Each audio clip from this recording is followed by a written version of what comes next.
నమస్తే అన్న. నమస్తే అన్న. ఎలా ఉంది కాంగ్రెస్ పరిపాలన? సంవత్సరం పరిపాలన చూసావు కదా, రాష్ట్రం ఎలా ఉంది? కాంగ్రెస్ సంవత్సర పరిపాలన ఇందిరమ్మ రాజ్యంలో ఆ రోజు ఎట్లయితే కరువులు ఉన్నాయో ఈరోజు కాంగ్రెస్ పరిపాలన మళ్ళీ కరువులు స్టార్ట్ అయ్యాయి, వలసలు స్టార్ట్ అయ్యాయి. మళ్ళీ పట్టణాలకు గల్ఫ్ దేశాలకు వెళ్ళి బతికే పరిస్థితి ఈరోజు కాంగ్రెస్ సంవత్సర పరిపాలన. ప్రజలు ఆ విధంగా ఇబ్బందులు పడుతున్నారు. రైతు బంధు పోయింది, ఉచిత కరెంటు సరిగా రావట్లేదు, పిల్లలకు స్కాలర్షిప్ రిలీజ్ చేయట్లేదు.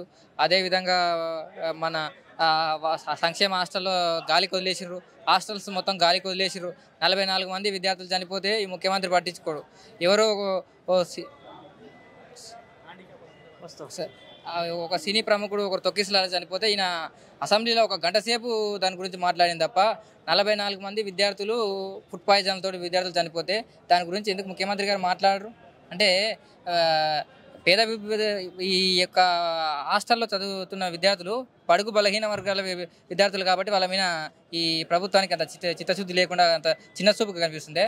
ఈ రాష్ట్రంలో 44 మంది విద్యార్థులు చనిపోతే ఒక మంత్రి గురించి మాట్లాడరు. మొన్న జరిగిన వెళ్ళి పరామర్శించారా? పోనీ కనీసం ఇప్పుడు పరామర్శించడం కాదండి, అసలు ఏం జరిగిందన్న అక్కడ ఉన్న ప్రిన్సిపాల్నా ఇక్కడ అధికారుల మీద ఏమైనా చర్యలు తీసుకున్నారా? ఎవరు తీసుకోలే.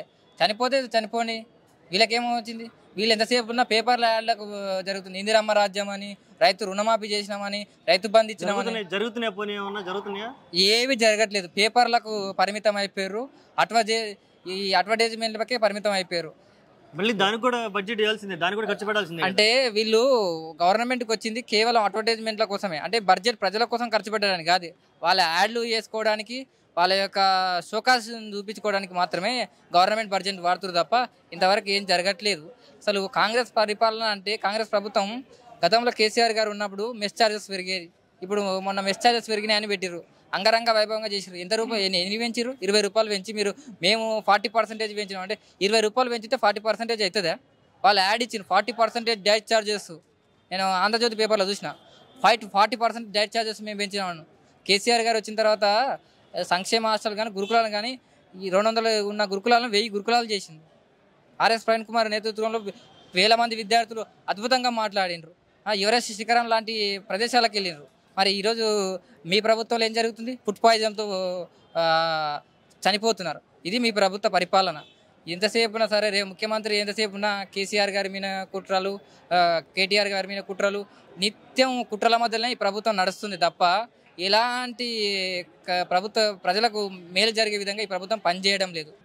ఇప్పుడు చూడబోతే రాష్ట్రంలో కేటీఆర్ గారిని అరెస్ట్ చేస్తామంటున్నారు. మొన్నటి వరకు రైతులు అరెస్ట్ జరిగింది, తర్వాత అల్లు అర్జున్ అరెస్ట్ జరిగింది, ఇప్పుడు నెక్స్ట్ చూడబోతే కేటీఆర్ గారు అరెస్ట్ అంటున్నారు.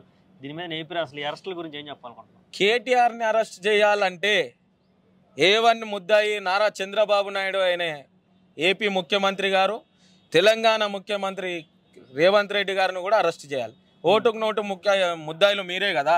ఓటుకు నోటులో బ్యాగులో మీ శిష్యుడు బ్యాగు ఇచ్చిండు కదా మా ఎమ్మెల్సీని కొనడానికి. అప్పుడు రెడ్ హ్యాండెడ్గా దొరికినాడు. అప్పుడు మాట్లాడడానికి రాలేంది. ఇప్పుడు కేటీఆర్ని అరెస్ట్ చేస్తాం. మా అరెస్టులు కొత్త కాదు, జైళ్ళు కొత్త కాదు. మేము పోతాం. మేము ఉద్యమం చేసుకున్న వాళ్ళం, 14 ఏళ్ళ ఉద్యమం చేసుకుని మేము వచ్చిన వాళ్ళం. మేము వాళ్ళ లేక చిట్టీలు వేసుకొని ముఖ్యమంత్రులు కాలే.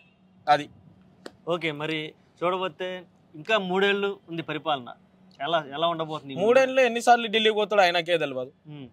ఇంటికాడ ఈరోజు నూతన సంవత్సరం గురించి అయినా ఏదైనా ఒక మాట తీసేటప్పుడు కేసీఆర్ కుటుంబం గురించి, కేటీఆర్ గురించి, హరీష్ రావు గారి గురించి, కవితక్క గురించి, కేసీఆర్ గురించి ఇట్లా మాట్లాడటం ఎందుకు? నీ పాలన నువ్వు చెయ్యి.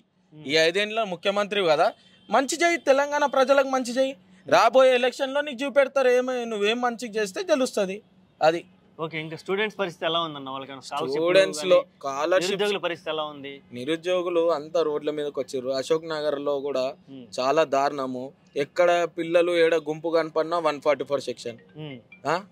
ఆయననే హోంశాఖ మంత్రి ఉన్నాడు, ఎడ్యుకేషన్ మినిస్టర్ ఆయననే ఉన్నాడు. ఇక్కడ ఉన్న కోమన్ రెడ్డి ఏమైనా సంకలు గుద్దుకొని సంకలు ఇట్లా అనుకోవడం కాదు. కూర్చొని మాట్లాడండి. ఏంది తెలంగాణలో ఏం జరుగుతుంది, రైతులకు ఏం జరుగుతుందని సూటిగా రేవంత్ రెడ్డి గారిని అడగాను. ఎందుకు అడుగుతలేరు? భయమా? ఎందుకు నన్ను ముఖ్యమంత్రులు తీసేస్తారని భయమా? అంతే. కొండా సురేఖ ఏమో బర్త్డే సెలబ్రేషన్స్ లా మేము పోలీసు వాళ్ళకి ఫుల్ తాగిపిస్తా, నేను అది చేస్తా అంటే అదేనా మాట్లాడే కొండా సురేఖ ఒక మంత్రి ఉండి అది. ఓకే, ఇంకా గురుకుల గత ఏమంటారు గురుకుల ఓకే అన్న, ఇంకా చూడబోతే హాస్టల్స్లో ఏదైతే గురుకుల హాస్టల్స్లో ఉన్నాయో వాళ్ళు కూడా అక్కడ తిండి బాగలేక చాలా మంది అస్వస్థకు గురవటం, కొంతమంది చనిపోవడం కూడా జరుగుతుంది. వాటి మీద ఎటువంటి యాక్షన్ కూడా కనపడతలేదు. ఇప్పుడు తెలంగాణ రాష్ట్రంలో ముఖ్యమంత్రి కరెక్ట్ ఉంటే రాష్ట్రం మొత్తం కరెక్ట్ ఉంటుంది. విద్యార్థులకి ఫుడ్ పాయిజన్ అయ్యి 59 మంది చనిపోతే ఏం లేదు, కానీ అల్లు అర్జున్ ఒక సినిమా థియేటర్కి వెళ్ళినందుకు దాన్ని అంత హైలైట్ చేసి అల్లు అర్జున్ అరెస్ట్ చేయడము తప్పు. అసలు అల్లు అర్జున్ వచ్చింది ఈమె 9:16కి చనిపోతే 9:45కి అల్లు అర్జున్ థియేటర్లో జాయిన్ అయ్యింది. 9:16 నుండి బయట ఉన్న వాళ్ళని లోపల తీసుకొని వచ్చి పెట్టడం కరెక్టేనా? రేవంత్ రెడ్డి, నేను సూటిగా అడుగుతున్నా, ఎందుకు అట్లా చేయడం? నీకు డబ్బులు కావాలంటే అడుక్కో, భిక్ష నీ బతికే భిక్ష బతుకు అని నేను సూటిగా చెప్తున్నా. Okay, thank you so much.